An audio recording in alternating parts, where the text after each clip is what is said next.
This is Gregg Hurwitz, and you're watching the Break It Down show. Welcome back, Greg. Thank you for coming on the show, man. I love that we get to do this and tell these incredible stories. I dig what you do. I mean, so just for the audience, if you guys happen to not know who Gregg Hurwitz is somehow, screenwriter, graphic novel writer, and multi-time best-selling author of the Orphan X series. And then, I mean, how many words a day do you write? Well, it depends. I used to have a word count, and now there's so many other things that I'm open to. If I have to go backwards, if I'm cleaning up, if I'm editing, sometimes I'll be just chewing on a particular problem. But, when I'm cooking, I can do as many as 5,000 words a day, sometimes more. And then is that professional work, or do you write for just straight pleasure, stream of consciousness, any of those kind of things at all? Well, all my writing is for, either screenplays, novels, TV, or comics, basically. So it's all for the fun. It's all the fiction, The bulk of my time is on the novels. The bulk of my time is on the Orphan X series. I've talked to a lot of novelists, and you all approach the problem differently. So Kat Connor's a friend of mine. She's written whole crime novels, and sort of like she picks a point to stop, and then old things that she wrote years before are almost like Easter eggs she leaves to herself. And so it really is a series of a long multi-volume conversation in terms of how she approaches it. And I was listening to you on another podcast, and it sounds like you have a similar thing where you have like your 10 commandments, and those things all of a sudden later on line up in a way that you're like, oh, damn, I didn't know I did that on purpose, but I did. Yeah, I think it was Joan Didion who said, I might be misquoting this, in which case somebody do a Google search and let me know. But somebody said, I write so I know what I think. And there's an interesting process of pushing the stuff that I'm working with. For me, it's always in story form. I don't work backwards from themes. Some writers do that. I work with a guy on the TV front who would say, he would play with things and be like, I want to write something, and the theme, for this week's show is going to be loyalty. I think in scenes, I think in characters, I think in dialogue. So I don't think in sort of a loftier thing, but specific incidents or beats will come up to me. Or for me with Orphan X, I'll picture a scenario, I'll picture a dilemma that he's grappling with, and then it sort of pushes up from there. And then it tends to take on a kind of pattern once I lay it down on the page. And then I look at it and go, yep, that's a lot of what I've been dealing with, and I wasn't even aware of it. So the process of pushing it up into words and getting it on the page sometimes is a process of clarifying my own thinking. So there's a lot of you in Evan Smoak. Evan Smoak's not an independent character that you know. Yeah, it's interesting. There's a lot of places where he's way out ahead of me, right? Mixed martial arts fighting, hand-to-hand, hacking. Like you go through the whole skill set of him, and obviously he's a vastly superior operator than I am in every way. And there's other ways too. When I first started writing it, he does a lot of mindful awareness meditation. A lot of his focus operationally is about being present, about not getting in a rut, about seeing everything as if for the first time, right? Is the deadbolt thrown? Is there a sniper glass on a neighboring roof? That sort of Zen-like present day awareness. And part of what he's pushing out on is he has it down operationally, and he's trying to figure out how to do that in some ways that also applies emotionally. As a kid who was taken out of a foster home and trained to be an assassin, he doesn't speak the strange language of intimacy. Everyday interactions are what bring him up short, right? It's not like garroting a cartel leader in a Turkish bath. It's having to make small talk at the mail slots that undoes him. And so he has all these rules, and he's applying them in different ways. And what's interesting is it's a lot of the kinds of things that he's grappling with are things that I am dealing with in my own life. And some of it I might be ahead of him. There's other stuff that I've gotten to, now we're 6 books in, that I realized that some of what he's been practicing are things that I needed to practice, but I didn't really know about it till I started to write it with him and started to get enough of him on the page to understand that it's something that that part of me was striving towards. I got you muted. Yeah, I know. I'm trying to be Okay. good. I live under John Wayne, and so the airplanes come over and I try to silence it out. And usually I'm pretty good. Anyhow, so does Evan teach you? Are you teaching yourself? How long does it take for these cylinders to click in place in this lock to make it so that you realize I need to do more mindful meditation? Or how does that go? That realization of what you've writing to know who you are and what you need. I mean, that's sort of the magic and the anxiety of it is there's no good answer, right? I think I don't know where it comes from. Any day that I sit down, it's not like I can rely on a set of laws or rules or training. Every line of dialogue is different, right? Every scene's got to be different. And what it is, more and more, I've focused on making sure that I'm in a particular state of mind when I sit down to write, that I'm in a good state of mind, that for myself, I've tuned out enough of the outside world to focus on the story. And that's really where I'm doing a lot of my thinking. And the extent to which that weaves in and out of my own life and the fictional world that I'm creating, if I can line those up, then that's where really cool stuff starts to happen, where I'll realize, oh, I've been working on this thing. I've been working on this theme. I've been working it out in my own life, in my personal relationships. And it's sort of writ large in the Orphan X universe in some symbolic way that he's grappling with the same thing that I'm trying to untangle. And, for me, I think that these are the books, this series are the books where I've caught up to that. I'd say before Orphan X, I'd write a whole book and then I'd look back at it a year later and go, oh, that book was clearly about, my increased sense of vulnerability I felt at becoming a parent. That's right. What my thriller, You're Next, was about. And it's clear as day. I just wasn't thinking it when I was writing it. And with Orphan X, what's been kind of cool is it's such a long-term relationship between me and Evan Smoak that sometimes in real time, I will recognize that this sort of blurring between my real world and the fictional world I'm creating. Yeah, that's interesting. I want to also mention the crew review podcast. I watched a lot of that as I prepped for this because they asked a lot of great questions. So you guys should check that out. So go to their website. Most importantly, get Gregg's book on Amazon, and there it is, Prodigal Son, an Orphan X novel, and then there's the link on Amazon. Look in the show notes if you're listening, and it'll be in there. So I wanted to ask you about guys like Evan Smoak, you especially. Meet enough people that myself, we talk to enough people that we're proficient in talking in a lot of conversations. If someone wants to talk about oil refining, I can have a long conversation about that. Do you do that on purpose? Do you introduce these topics that cross over and give Evan this ability because you have this ability? I mean, look, Jordan Peterson, one of the most notable people in the world right now. But you also talk to all kinds of other people that are completely different than him. So is that part of what Evan is, or is that part of what you are and that's what you give to Evan? Look, I think one of the jobs of a writer is to be open to possibility, right? And I think that one of my defining characteristics, perhaps my most defining characteristics, is curiosity. Right. I like talking to people. I like talking to people who think differently than I do. Look, Jordan and I have plenty of areas that we disagree. Right. It's a very fruitful, stimulating, challenging relationship that we have and have had for a lot of years. And that's a lot of times where all the gold is. And I think of Evan. Evan is built in a lot of ways like me in that he will talk to and engage with anyone from any walk of life.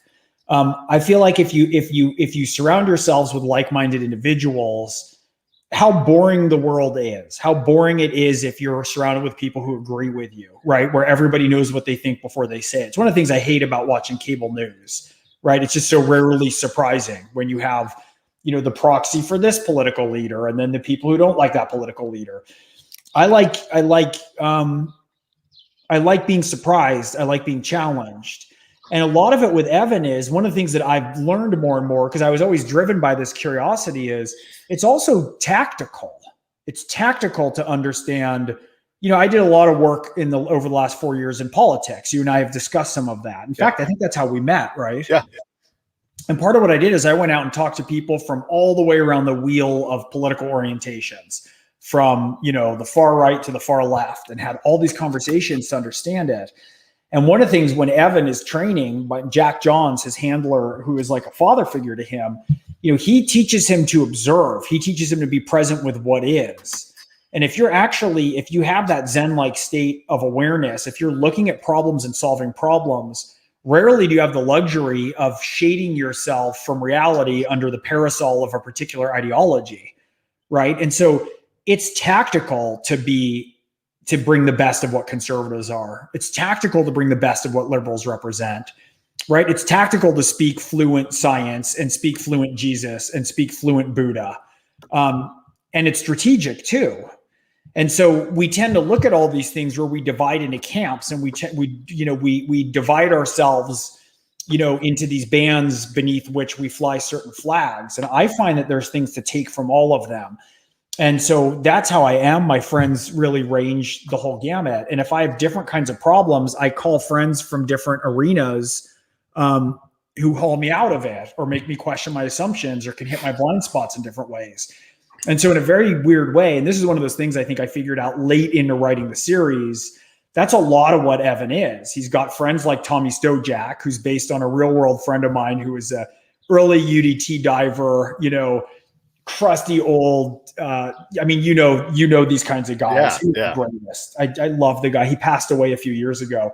I went out, I visited him in Vegas, and I remember he wanted me to see his ranch, and we went out, and he had like a mini tank on his front lawn with a Pence Trump sign sticking out of it. And at the same time, I was getting texts from LA with my friends who were in like the 1,000 Woman March, And so he's like, diehard conservative military guy, super engaging, super interesting. We disagreed on a lot of stuff when it came to politics, but it was so amazing for me in 2015 to be asking him questions. What do you think of this? What do you think of that? With your experience, what is this like? Trying to understand it.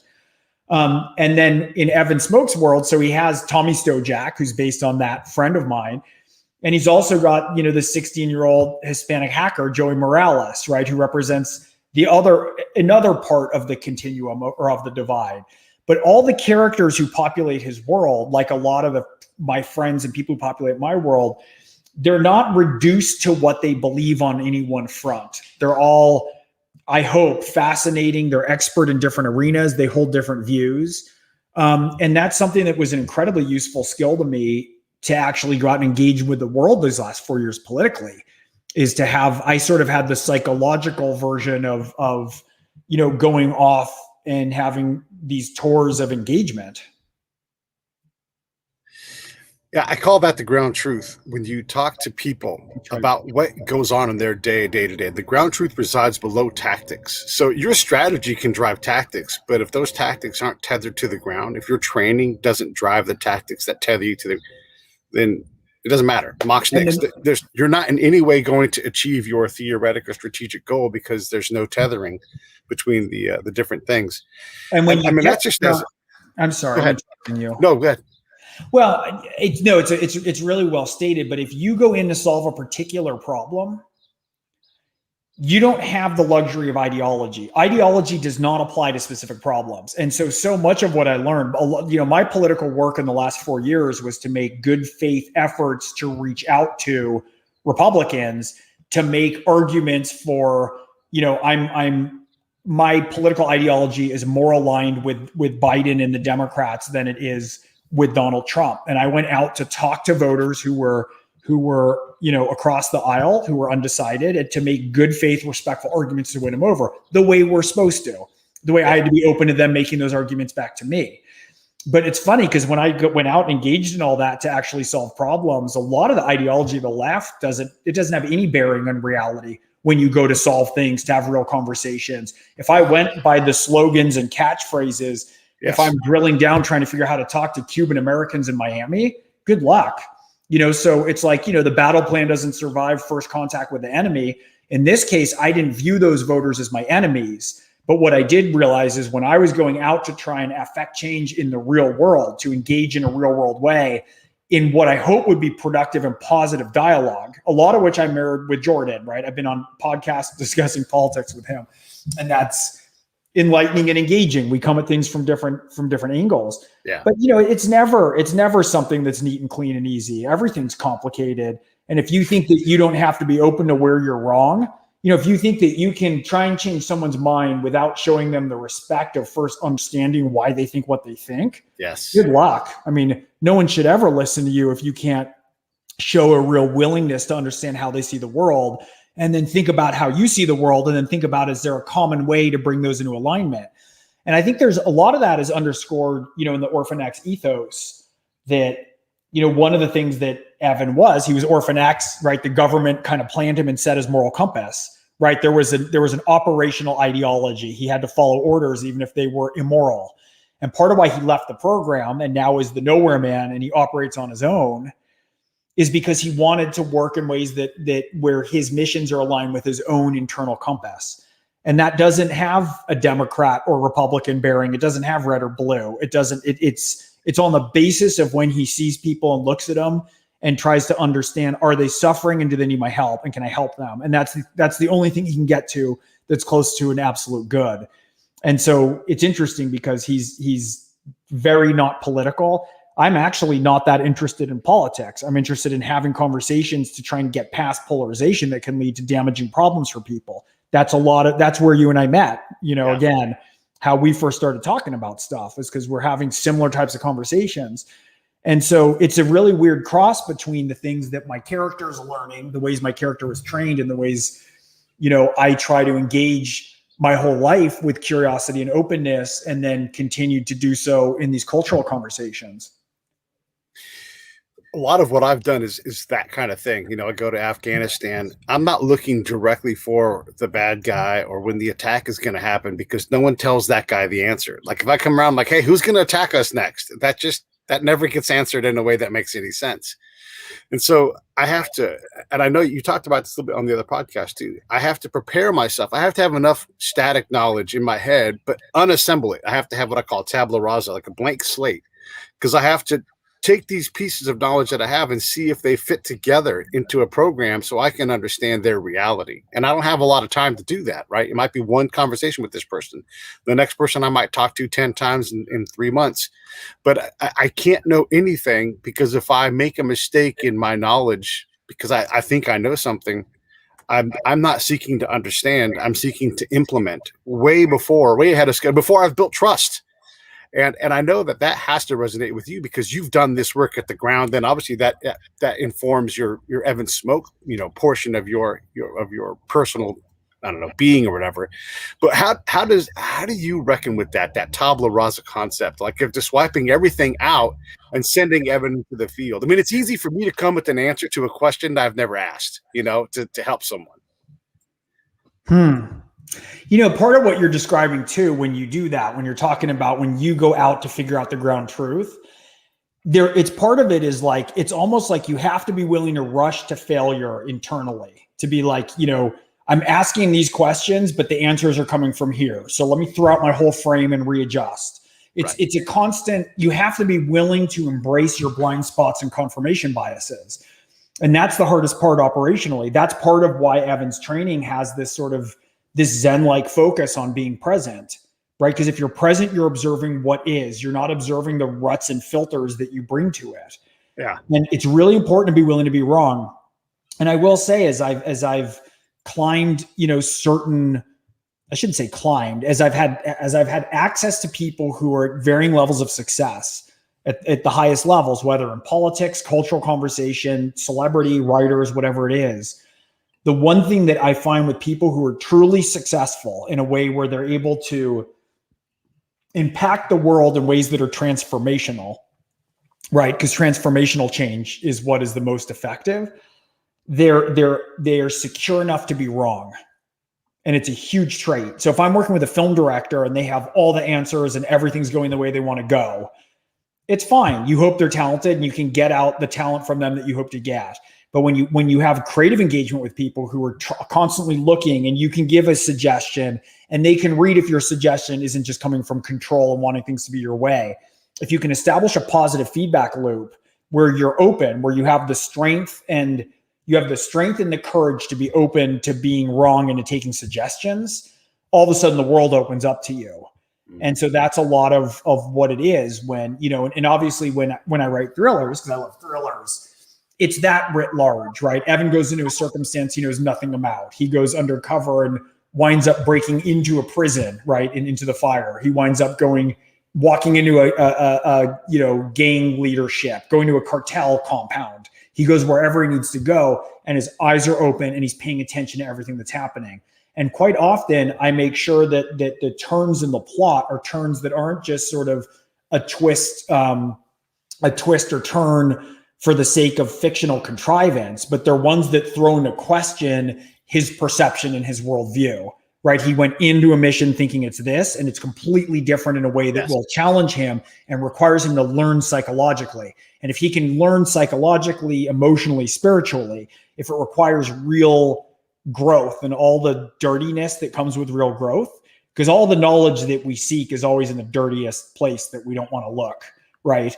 And if I can line that on top of the intrigue, right, and the suspense and the thrills, then that's where I feel like those two parts have meshed. And that's where I know I have something that is worthwhile for me to go mining in, because there's going to be gold in those hills for me. It's like you're picking things straight out of my head. So a couple of things I want to say to this is when I think of combat, right? Of course you have to win militarily, but we're not winning things just with military might. You have to win politically, culturally, socially, religion. These things you have to have a mastery of. And when I'm wanting to ask a question, I have to wash my ego out. I have to wash my goal out, because they're going to take me to a place that's way better than anything I could ever imagine, because they have the gold. And so when I figure out this is a place where I want to mine, now I can drive down and I can get to that gold and explore that with them. And it might take me months to finish carving out this little mini cave, but everything in there is so powerful, so unknown to anybody else, that I bring it back. One of the problems I have, though, is that if I spend too much time in the field, my trust wanes with the U.S. side of the equation. And so I come back and I'm like, who's this crazy man? I'm like Lawrence of Arabia coming back into Egypt, And so there's always this balance of trying to balance these two realities so you can be an interloper in both, but a trusted interloper. Does that make sense? Right. And you've just sort of put your finger on the last stage of, the Jungian hero's journey, right? So, whether it's, Grendel's coming in and he's eating everyone in the village, or there's a dragon who's doing it. The hero is the one who voluntarily goes into the unknown to confront it, right? And so you have to volunteer to go out, but you can never control where you go, right? And it always involves a descent through hell. And you get all the way down there, you get in the cavern, and there's inevitably a dragon guarding a pot of gold, which makes no sense, because what the hell does a dragon need with gold, right? And obviously what it represents is if you're willing to go into the place that is scariest to you, that you risk full disillusion, if you risk being devoured by the unknown, right? And if you win, if you can come out scarred and bruised and battered, the pot of gold represents self-knowledge or self-awareness. But the piece that very few people talk about that is really important, that you just put your finger on, is that the last phase is how you bring that knowledge back to society. And here I always think of Beowulf. He cuts off Grendel's paw, he comes back and nails it over the mantle. And if you're gone long enough, you see things differently. It's like there is an air to it when you really go on a journey and you go dive deep and you find things and have conversations that most people don't have. You get alienated from the culture that you came from, because part of the process of being the hero, and by that I don't mean hero in our sense of the word, I mean in an archetypal sense, is you're going away from your culture to learn something that's different and alien to it, to try and bring it back. And how do you bring it back in a way you'll be heard? You can't come back screaming and judgmental, right? That no one had the courage, like in your case, to go with you for those months. You can't come back and get embittered by the corruption in the US military, right? Or their respective blindnesses. You have to go through that and come back in a way with an open heart and open mind, and figure out then how you carry that knowledge back in a way that's transformational for the society. And that's the cycle. And you do it again and again and again. And of course, it's the same cycle for us within our own psyches, right? That's what the Freudian cathartic technique is. You have a painful memory in your past, a memory of trauma that you don't think about, you don't want to go near.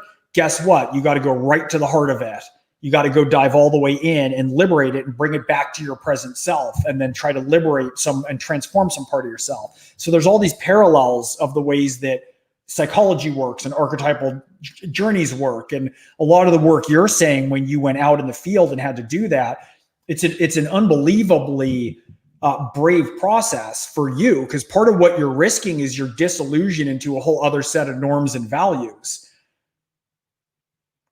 Yeah, that's 100% true. You risk a lot of different things when you do this. The other thing is you bring back the message in a way that doesn't make sense. If I write, and I'm not a writer at your level, but if I have to write, I think about my audience. It's the platoon that I'm writing for and working with. It's the commander above them, all the way up. And I have to think about, what is someone who's never, not even within 500 miles of me, when they read my report, how do I make it clear to them so that they can understand? Because I've seen a line from my report come out and completely decontextualized and then recontextualized into another product, because my product is one of 500 that get put into something. And I'm like, that's my line right there. But that it doesn't represent reality. So the reality of my work, that Beowulf's, the paw, someone can come back and say, that guy needs to go to jail because he cut off a dog's paw, and it's like, you're like, I don't know what you're talking about. So this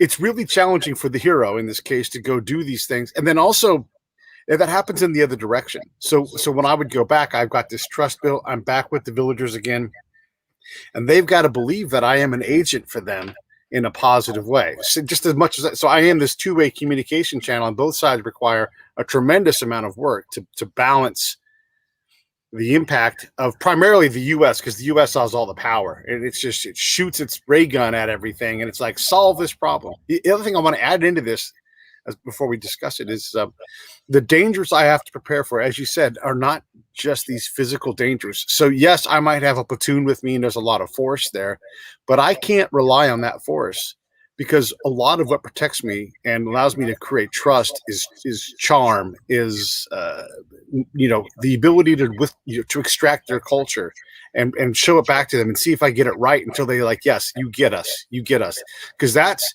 a much more powerful weapon system than simply having a guy next to me with a saw who can kill everybody in the room if he wants. What were the skills that you like? What were some of your techniques? What were some of the rules that you operated by when you were doing that? Well, I mean, that tabula rasa concept, I don't know anything. I've read all these books, and I would even tell my interpreter, I would say, I'm going to ask questions sometimes that I know the answer to, but I want their answer. And then we would be so in the moment that I would ask the obvious question, like, tell me about, can you guys drink during Ramadan? It's a time of celebration. And that's an obvious false premise. And my interpreter would look at me and say, that isn't true. And I'm like, yes, ask him, ask that guy.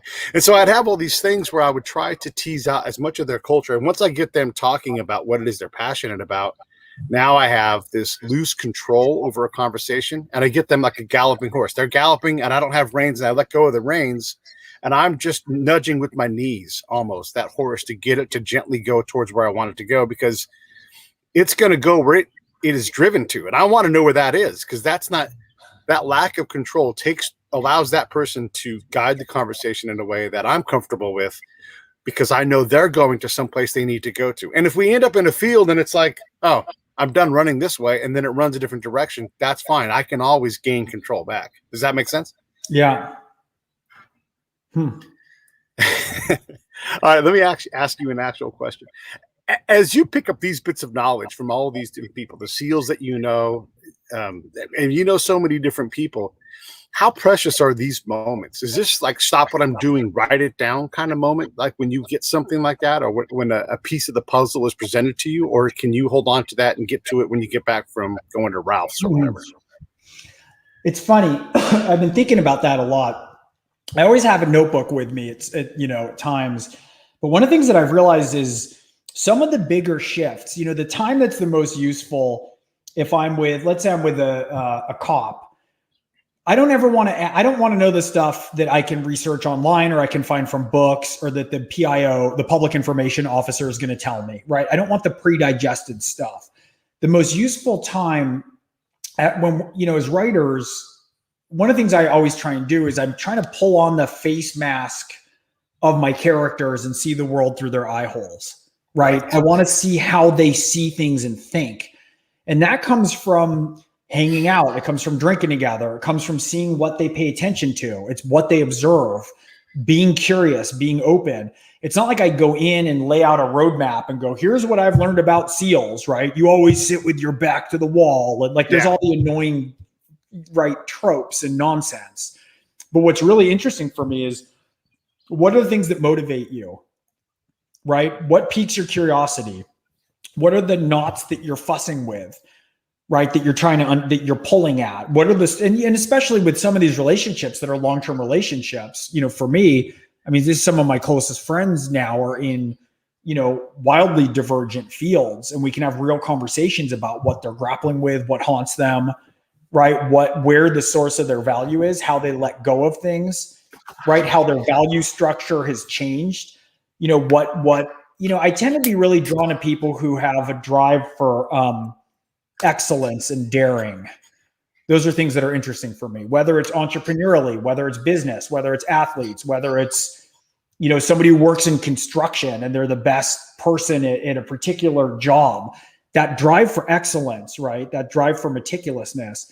It's very interesting to me for what constitutes people's codes to be successful in something. Because one of the things you learn is that people who are interested in burrowing towards excellence in a particular arena, no matter what it is, there's a lot that's shared. There's a lot that's required. There's a value set, right? There's a commitment to discipline, right? There's a commitment to practice. There's a commitment in some ways to innovation and creativity. And so you can, if you really pay attention to people, you know, it's one of the things I tell a lot of young writers when they're starting out is it's like, don't show up and ask doctors. You know, I had a book that took place in an emergency room. I tried to start all the conversations at a higher level. Anything I could find out and read and research, I would do. I'm there to watch them, how they interact with the world, how they talk to patients. What are turns of phrases that are indicative? What are these moments that I can capture or write about? That it's just a glimpse, but it tells you something that goes all the way down about a character. And it's what I'm looking for if I'm on a train, if I'm driving. I'm always looking to see those things that really tell you something about people. And people like to talk about themselves if they sense that you're genuinely interested, if you're genuinely curious about how they approach something. If I'm there to be like, well, my character does this, tell me what the law is that allows them to do whatever. It's like, then they're a legal textbook. But if you're interested in how somebody thinks and how they process, because you want to write something that's true, even if it's fictional, even if I make everything up, but it's true, then they're willing to share. And then they're willing to, people like to think about the ways that they have achieved some aspect of personal expertise or excellence. Man, again, this is so interesting.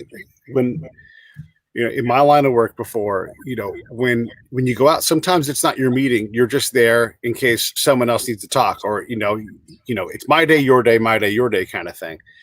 And over time, you learn, at least I think you learn as a collector, to, when it's not your day, to wonder not like why the person didn't ask the question you would have asked, but how are they where are they going? How are they doing it? Like you're watching their kung fu and everything. But like the amateur, the pro level, but not elite pro level, they're always second guessing what's happening. And there's a process in that. I think all of us operators who operate at this high level, we can all see it. We just let the other person do it because they're good because they've already done it 1,000 times, you know? And so there's a faith in that preparedness. I mean, like for me to get prepared to go out, I'm walking around the camp, talking out loud to myself, practicing lines of questions that I might ask. I'm trying to get to where the danger is, but I know that the first question I ask is not where are the bombs. You know, it's something like, hey, how are you? What keeps you up at night? Is always a big mile marker question, you know, and how they answer that question guides my conversation.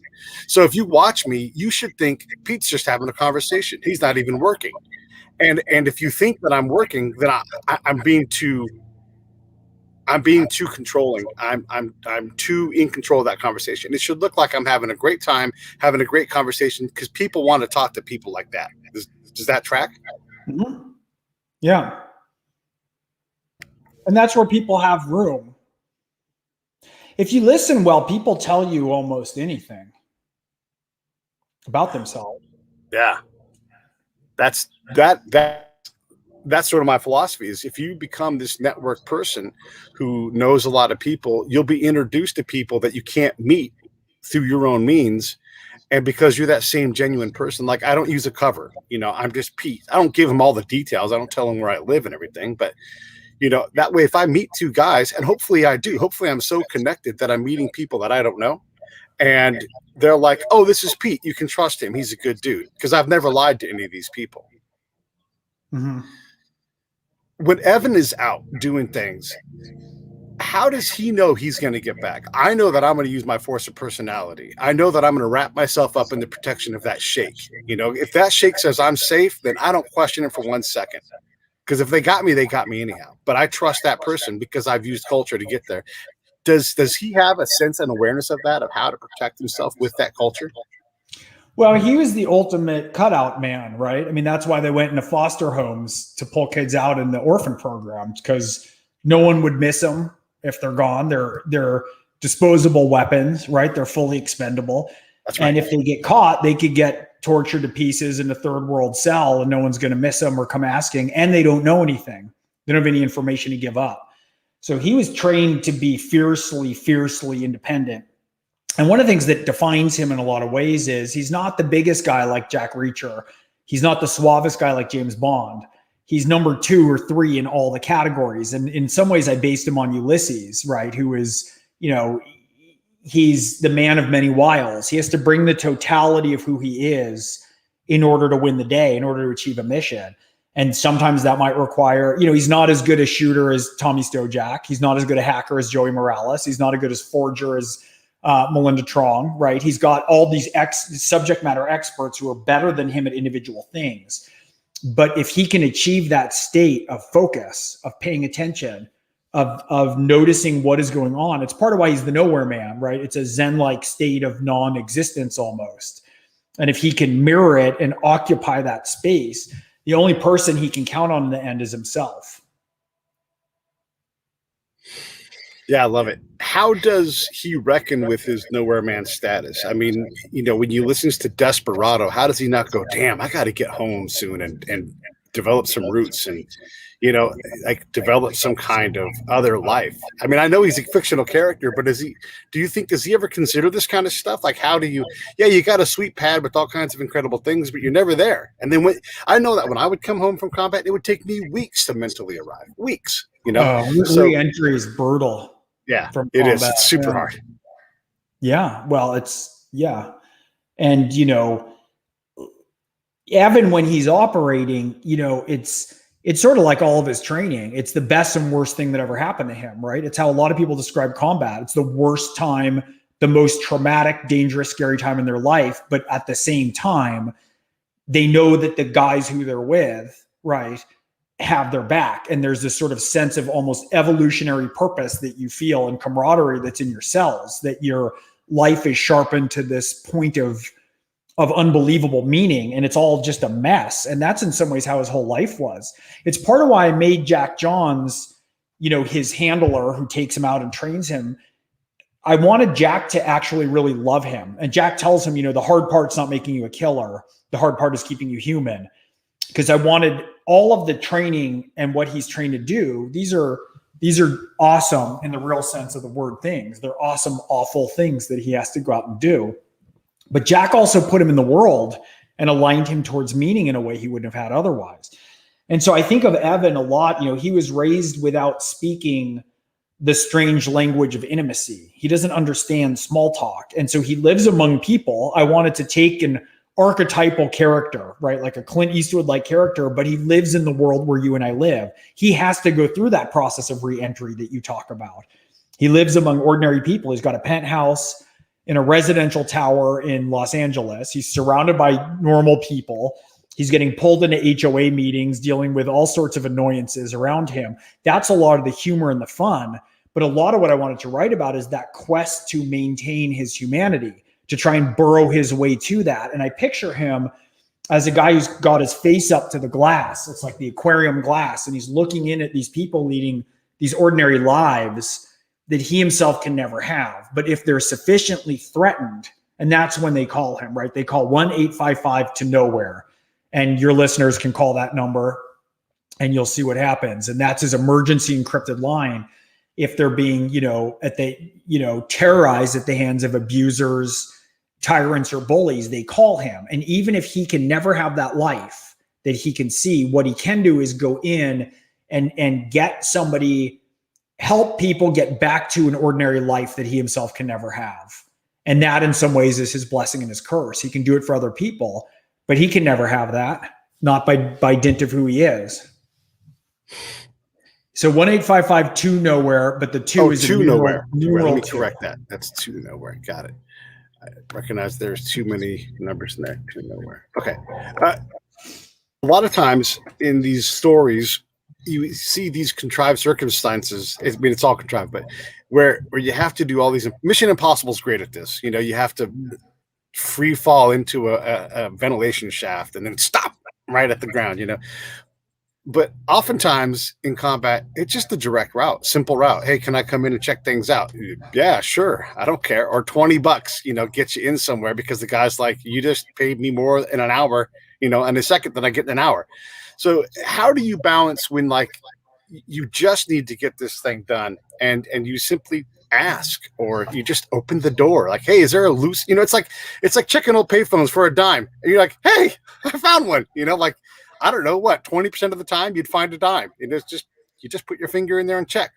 How do you balance that out as an author? It's always fun to subvert expectations. And so that's one of the things that I'm always trying to do. Look, readers now are so sophisticated. Everyone has such pop cultural awareness in a way we didn't. Like when we were growing up, everyone's got access. I can't write a character. I can't pretend like my character, let alone my readers, haven't seen movies and watched TV and read books. And so it's really fun to turn those expectations on their head a lot, and to have it be where you think it's going to be some big giant conflagration and it turns up being something that just goes really readily and easily in the direction that you're saying. So I like to play with those expectations. There's a lot of, conventions that I've built around Orphan X, right? Like when he answers the phone and says, do you need my help? And then once I've established them, I like to play with ways where I can kind of undercut them, right? I make some things go easy, where you think it's going to be a left, it's a right. Where we think something's a big struggle, someone opens the door. Where we think something's going to be easy, it turns into a disaster. Because that's how the real world works. It's always, real world is always there to remind us that the best laid plans of mice and men, right? Yeah. Being deployed is a lot like that. There are just so many friction causing elements, I remember coming back from a long drawn out patrol, just hours and hours and hours. And I went to my door and I just wanted to go in, get my gear off and go to sleep. Door handle comes off in my hand. Yeah, there's a metaphor in that. You're muted. You're muted, Pete. Pete, you're it's muted. 2 hours there you to go. do those kind of things. It's crazy. Yeah. It's like fix that door or whatever it is, Yeah. How close is the next book? I mean, you're always writing something. I know you got a couple of other movie projects, and we can talk about those if you want. There's a couple things on IMDb, Sweet Girl and Black Flags, but how close is the next Orphan X universe book? And is it different than what you're doing right now? I mean, you did an origin story this time. Is you going to go to a totally different thing? Yeah. Well, I mean, I end Prodigal Son on a bit of an explosive note. And so basically I had to get to typing right away to figure out how to get myself out of the jam I created. So I'm deep into the next one. I'm really excited. It's a whole other set of themes.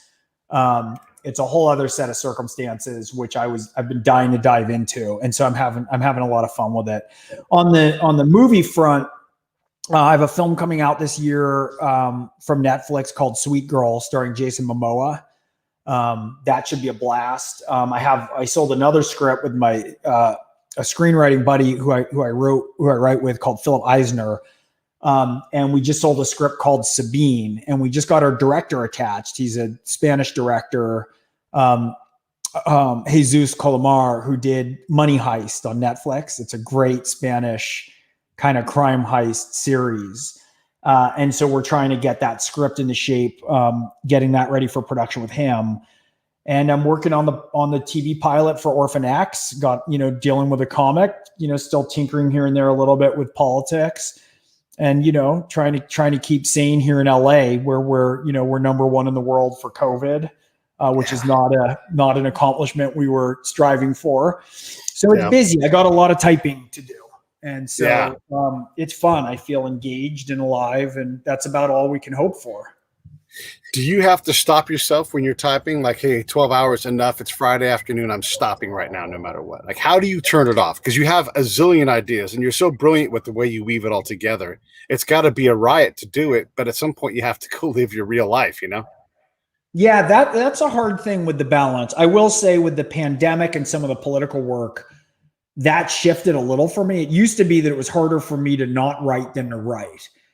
And I think I'm feeling a bit of pandemic and political fatigue. Some of the work I was doing, venturing out, across the aisle, even on my side of the aisle, a lot of that was pretty grueling stuff. And so I'm trying to figure out the balance. And I have enough projects that I'm moving between, that I'm trying to figure out ways to kind of reconsolidate a little bit better than I used to. But it is, if I'm close to the end of a project, it's really hard to stop.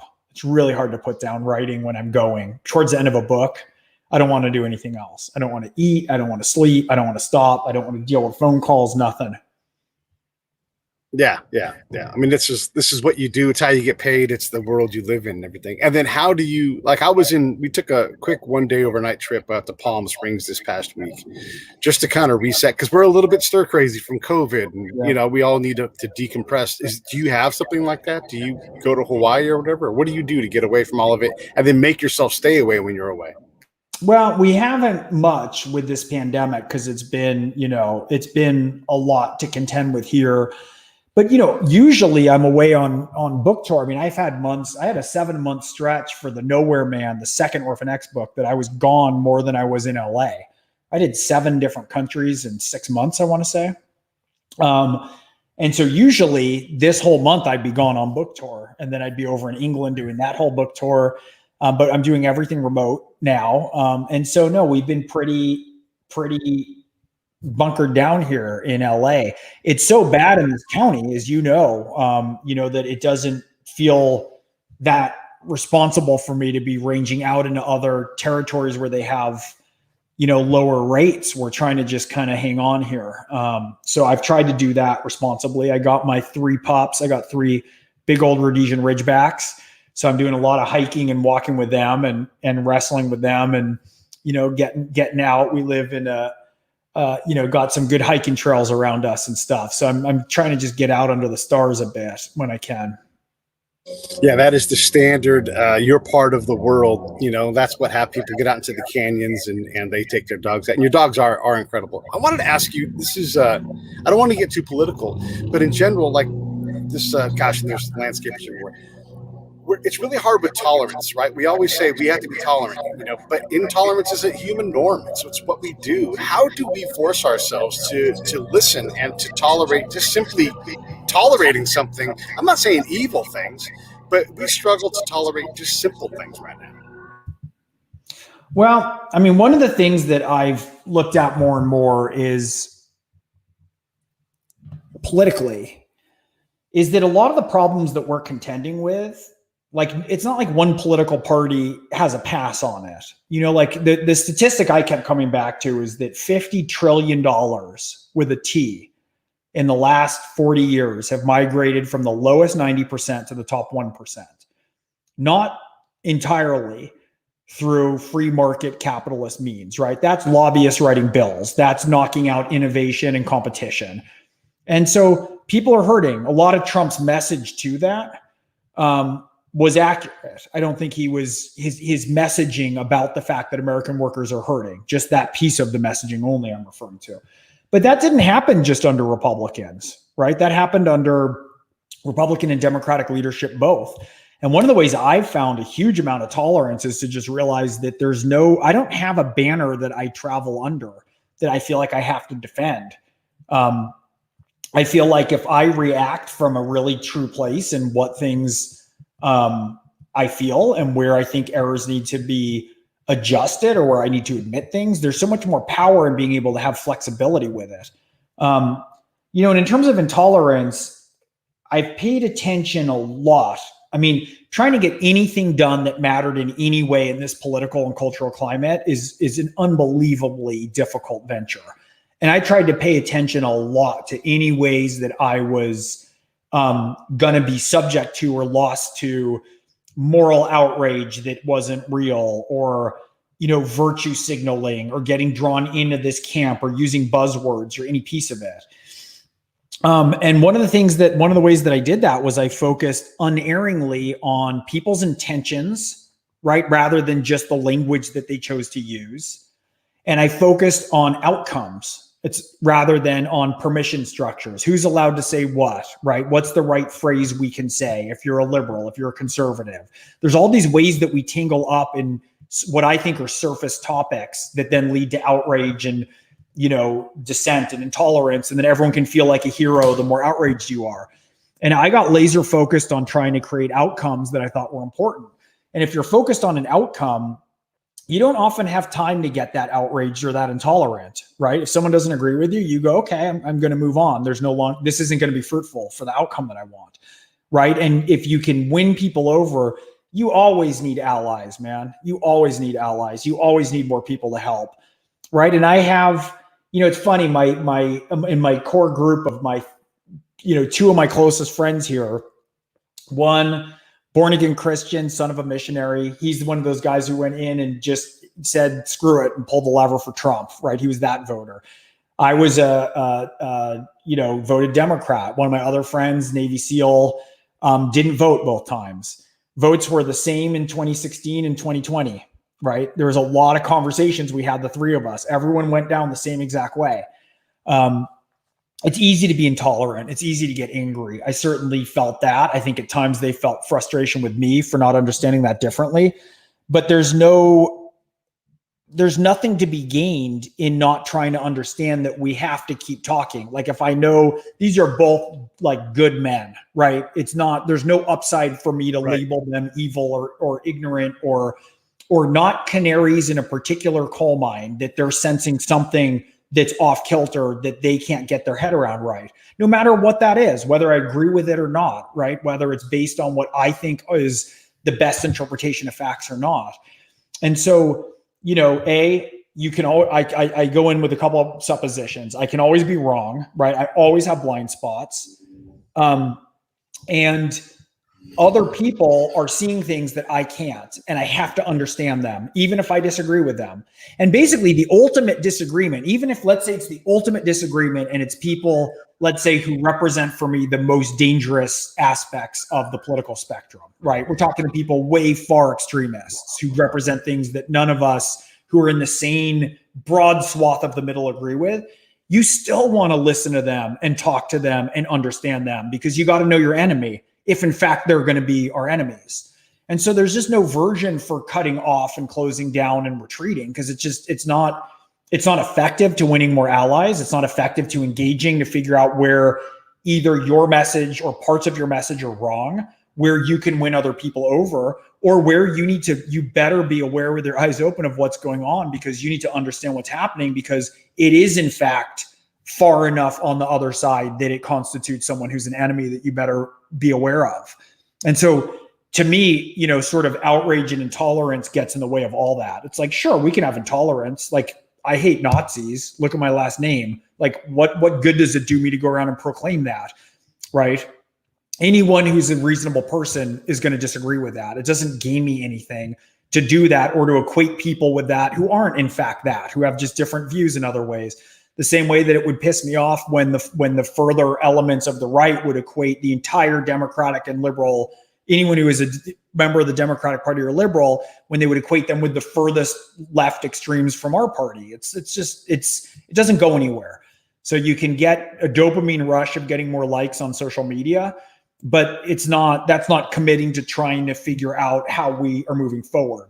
And look, 75 million people voted for Donald Trump, right? 80 million people voted for Biden.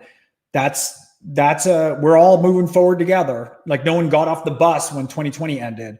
So are we going to figure this out? Are we going to call on are we going to figure out the places that we need to draw a line and say, this aspect is unacceptable to me? And there certainly are aspects of what's happened in the political spectrum in the last 4 years that are to me, and figure out where we move forward, how we build bridges, who we talk to. And you can't do that from a position of pure moral sanctimony and condescension. You just can't get anywhere. No one wants to listen to that, nor should they. When you get out the vote to the tune of 100 and I don't know, whatever that is, million people, your mandate is to work on some collaboration. Like we can't have these two columns of people all voting and still have tens of millions of people not wanting to engage. That's also a vote for, hey, this isn't what we all want. So I agree. And tolerance to that too is that easy, Yeah, I mean, the other thing is if we let's get rid of Republicans and Democrats for a moment. Wouldn't that be nice that we just have people? So we have, we have orientations. We have conservatives and liberals. Let's say that those are just two headings that can be more or less defined by different big five personality trait structures, right? Liberals are higher in openness. They're higher in empathy. Conservatives tend to be higher in conscientiousness, right? Industriousness. There's just different skill sets. Any successful combination requires both. There's a reason why those fixed personality traits are chosen. It's like it's as chosen as introverts and extroverts.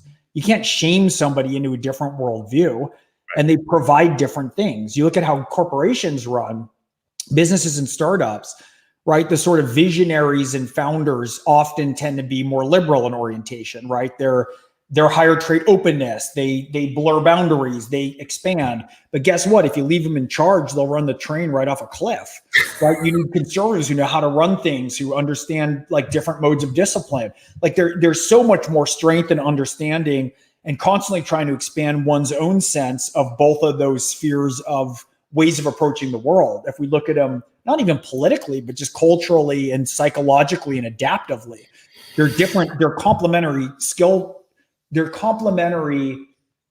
traits and skills. And if we can figure out how to find the best in those, is really where we move forward the most strategically. And so, everything that I did was really, that was sort of the uber goal for me with all of it. I felt like there were certainly clear initiatives I wanted to accomplish politically based on my own views, but that was my guiding light.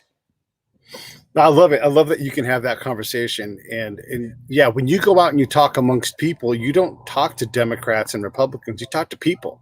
You talk to single moms that are a whisper away from calamity, and I love the question. I would ask this all the time in Afghanistan and Iraq. What keeps you up at night?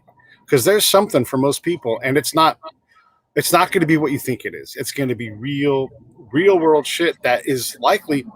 I talk about a lot of people have these problems that are just a problem of like not poverty necessarily, but just their money problems. Like for a long time, I couldn't get my truck registered because I couldn't put $1,200 together in one day to be able to walk down and handle all that problem. It's a stupid, simple problem. And I'm going further down this path of criminality. Not that I was becoming a criminal personally, but soon you lose your license. Soon they suspend your registration. And so anytime you park your car, it can get, Yeah. And then you get in one accident with that vehicle and your life's over. $1,200. Nothing to most people. It's like, shit, help that guy out. Boom, $1,200. There you go. But there's millions of people in that situation where one more thing can be the thing. And the thing I want to kind of close with you here is I would love to see a modern interpretation of the movie Falling Down, where someone is just like, I've had it. Stop calling me a Nazi. Stop calling me a baby killer. Stop calling whatever it is, right? And just and leave alone, because we're gonna break people if we continue to do this intolerant, canceling, flake, blaming people for being too soft. We can't continue to put people in a box, assign them an affliction, and then kick them when they're in the box. It's just not gonna work. Everybody can buy Gregg's book, Orphan X. It's the latest one, The Prodigal Son. It's about it's Evan's, it's his origin story. And look at what Gregg brings to the table. All these different disciplines, all these different relationships, all this self-reflection goes into these books. He's incredible. He's written Batman stories, he's written movies, he's written comic books like crazy.